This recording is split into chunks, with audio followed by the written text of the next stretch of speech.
Hallo julle, ek is 6 weke postpartum met my tweeling en ek het gedink ek wil gou 'n C-section update vir julle gee en hoe die recovery gaan en wat om te verwag. Ek moet sê die operasie was heel rustig. Ek moet sê dit was nie 'n scary of komplikasies of niks gewees nie. So dit het baie goed gegaan. Na die tyd het ek in die recovery room 'n bietjie gesukkel met my bloeddruk, maar dit was nie te bekommerd gewees en dit het vinnig reggekom. In die kamer het ons dit baie rustig gevat tot die kateter uit is en na dit uit was, het ek met 'n rolstoel gebeweeg om na die liedjie te gaan want my tweeling was daarin gewees. En die volgende dag het ek basies begin loop en aan die gang gaan. So ek het vinnig begin loop.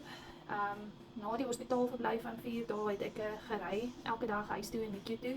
Dit was nogal so 'n bietjie seer, so ek het altyd 'n kussing gevat in die kar en op my sny gesit en vasgehou vir al as jy moet draai en goeders, dan raak dit nogals ongemaklik. So dit is iets wat jy kan doen as jy moet bestuur en jy het nog pyn met die snye. Die sny self het nie vir my probleme of seer gewees nie.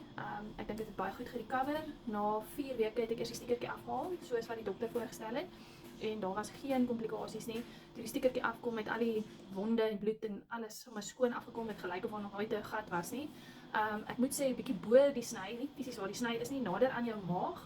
Daarso was fisies harde stukke gewees, wat ek kon voel deur my vel. En dit was maar soos waar die sny was binne in jou.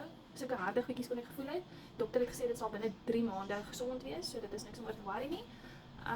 Verder ja, die recovery was goed. Dit was nie baie pynlik nie. Ek het dit baie rustig gevat want my tweeling was in NICU gewees vir 5 van die 6 weke wat ek moes recover. So ek het nie onnodig hulle opgetel of gedra of goeders nie. En ons het by ons ouers gebly, so ek hoef nie huis skoon te maak het of kos te gemaak het of sulke goedjies te gedoen het nie.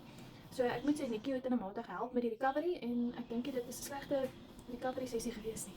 Sterkte vir al die mamas wat self daardeur gaan en pas julle self mooi op.